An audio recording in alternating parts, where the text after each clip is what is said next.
At the end of the day, we realized they had chronic kidney disease. Chronic kidney disease. Wow. And that was how it started. Wow. I didn't actually know the meaning. I remember that day I called my dad and told him this is what the doctor said. I was like, he doesn't know the meaning, but just know that we can fight this thing together. Don't be scared. Don't be. And we started. Helped me in the past. And I was just Help like, me. we can fight this thing. We can fight this thing. We can fight this thing. I remembered the first real doctor's consultation we had with the renal, when we got to the renal unit. The doctor was just blunt. The way he expected us to know, they gave us a bad news actually. So what he expected was different from what he saw. We didn't panic. Okay. We didn't cry. My husband was just like, I will not die. I will need to declare the glory of God in the land of living. I didn't know what to say actually. I was just like, don't worry, sir, we'll get over it. And the guy looked at us and said, do you know the gravity of what I told you? We said, yes, we know, but actually we didn't know. He said, it means this guy will not live long. My husband said, I will not die. I will need to declare the glory of God. The guy said, how is this guy will live like 30 years and die? And then we just said, he will not die.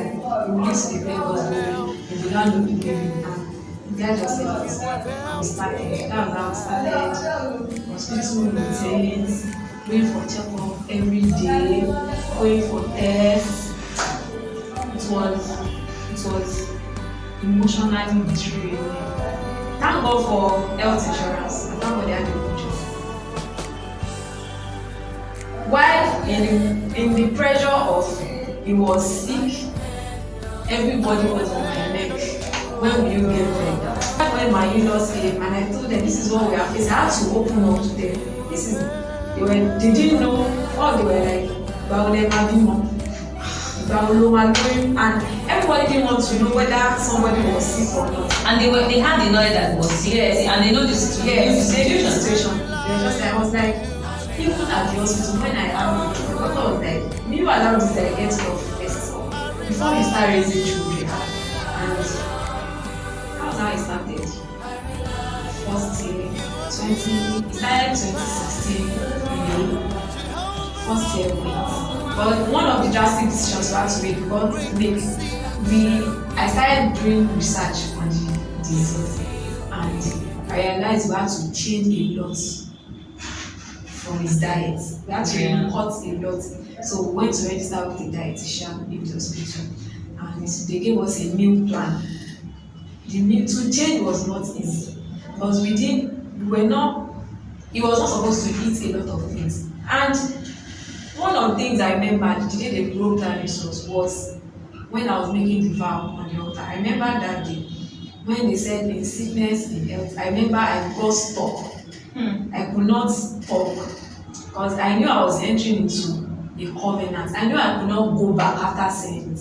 I remember the pastor was shaking my hand that day.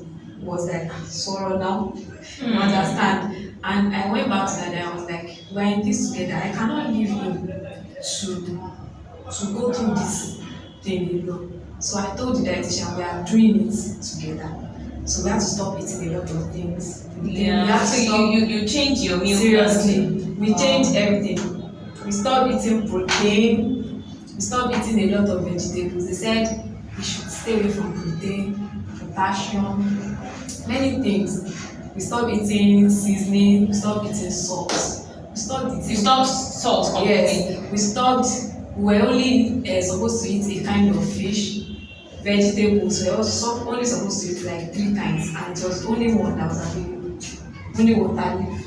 The other ones were scarce, so we could not eat them. So we were just eating water leaf. We had to change a lot of things. At first, it was not easy. I remember sometimes both of us wake up in the night and cry. We would cry because it was actually not easy. And in the midst of all this, there was still pressure. The problem is that, I don't know, our society needs to change. Pressure was coming from workplace, from the church, from family members It was coming from everywhere. I remember anytime we were in church, I'd be like, it's you, maybe somebody gave it, and everybody would just like, you are the next goal. People didn't know they were pressuring us. Some people would just pray carelessly. Yeah. It was pressure. I remember somebody called me in church one time and said, my sister, this is time you need to serve God. She felt I was not serving God well. So God was punishing you. I had hospital appointments. When we go to the hospital in the morning, sometimes we come back 9 p.m. in the night. So we won't be able to make maybe Bible study. And because we didn't tell anybody our challenge, You can't tell everybody what you're going through. it was only our pastor that knew about it. So some people will come or solicited advice. You need to serve God. I remember someone came and said there was a program in church to start 5:30 a.m. I told her I could not make it. I'm tired because I knew we had hospital appointment the previous day. We were going to come back late. I told her I could not come. She said, my sister, I've been in your position. You need to serve God better. This is what I did and God gave me my miracle. I just told her, if God is not okay with the way I'm serving him, let him make me. You know, people will make you sin. They'll make you feel less of a woman. I remember one day, I went to visit my mother-in-law, and even with the fact, I felt we should get there and she would ask about how are you, how is your health, hope you are visiting the hospital regularly. Because we told her everything. This thing will cut short his life if a miracle does not happen. And everybody just wanted children. So I don't know. There was a year I was depressed for almost a year because the pressure was too much. I was taking care of my husband. I was taking care of work. I could not mean that I love work. I could not really work because I had to work from home. My business had to. The activity of business had to cut short a little so that I could take care of myself. And this sickness is like a kind of sickness that you will not see it on his face because he goes to work every day. He was still going to work. Yes, he was going to work every day. He was going to work every day. His appointments was Tuesdays and Wednesdays. So his boss knew about it. So the only days he goes to work was Mondays, half of Wednesday, Thursday, Fridays, on Tuesdays, because we go in the morning and come back. And I wanted him to know that we are in it together, so I go with him. Just to encourage him. Sometimes we say, no, we don't have to go together. I say, no, I thank God I have my own business. I'm running my business, so I have a lot of time. I had a lot of time on my hands. We had a test we used to run, like, regularly, just to check the function of the kidney. I remember anytime we go for that test, we go on a Tuesday. The results come back the next day, come on the next day.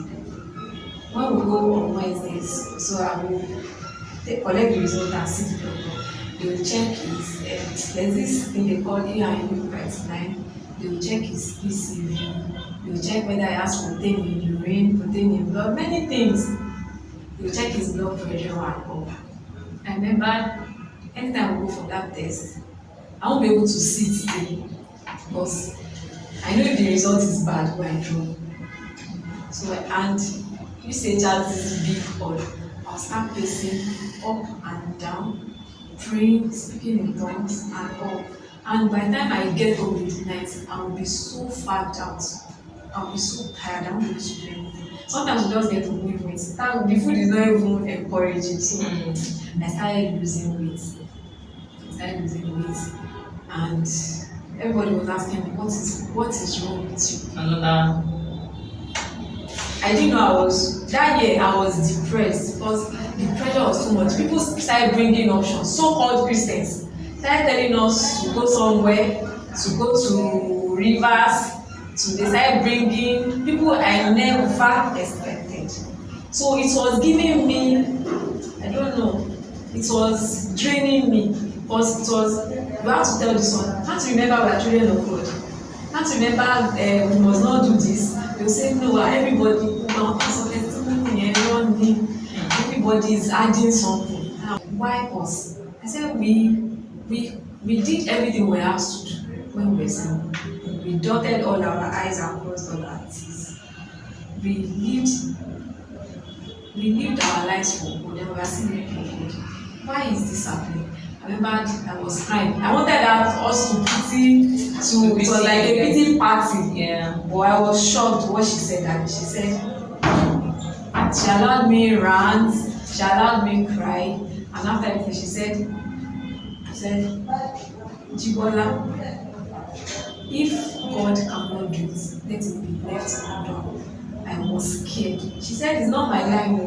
I heard it from Bishop. She said, she has told herself she's not going anywhere for the child. That if God cannot do it when He wants to do it, that she would rather go childless. And I was encouraged, but I was still kind of depressed. While all this was going on, anytime we go to the hospital, the doctor would tell us, what are you people doing? Because I remember one of the doctors said, your case is supposed to be getting worse, but you are getting better. So miracles was actually happening while we were waiting. But while the waiting was on, everything I don't know, maybe because it was, no, not because we were waiting.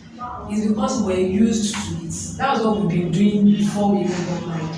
We served God. You will not know my husband was sick. Sometimes it will be the pastor that will call him to the back of church and say, Bros, calm down, slow down, don't stress yourself. You will never know. God, anytime I look back, I'm always happy. I always tell myself, I'm happy I didn't disappoint God. We served God with everything we could. I remembered it was because a time everybody was like, are you the pastors of the church? Because you never sit on us. And the relationship was getting better by the day. All the challenges we had were supposed to be driving us apart. Yeah. But we were bonding like no man's business. It got to a time people were like, are you sure are you really husband and wife? Maybe you are twins or you are. The bonding was real. It was real. That's why anytime I hear people talking about marriage, I say, see, when God is in it, no matter the challenge you have, there was a time, there have been times we were broke, not because there was no money, but the money that was available was going to the hospital. And we will not have food to eat. I remember there was one time, we didn't have food to eat for 3 days. Not because there was no money, but we were saving up the money for a procedure at the clinic. So I told him, we are not spending this money. And I could call my parents, he could call his mom. We had people who could call, but we just didn't want to be burdened to anybody. Not that we didn't eat, we were just taking pap for 3 days in the house. And I never felt bad about it. I don't know. It was an experience. Of my mind that I will not stress myself again. When I got home, I told myself, Jibola, from today, you are no longer praying for a child. You are no longer praying for healing or anything. You are just thanking God and living your life. And I took a turn that day, and my life, I don't know, everything changed. It was after I made that decision, the relationship now got better. Because now I was like, what is your problem? We know we are children of God. So God cannot leave us stranded. But I didn't, maybe because I'm the woman, I was one that was that was receiving more of the pressure. Because definitely people will come to you, they will not really go to you. People call me every day. I always had calls. What is happening? In fact, I remember somebody called, church was worse. I remember somebody called me in church and was like, what are you doing? She is a friend in church. What are you doing? So I said, no, that we are still waiting. We are waiting on God. I was even trying to explain children of things to her. I said, I waited to. I was happy because I know she has 2 kids.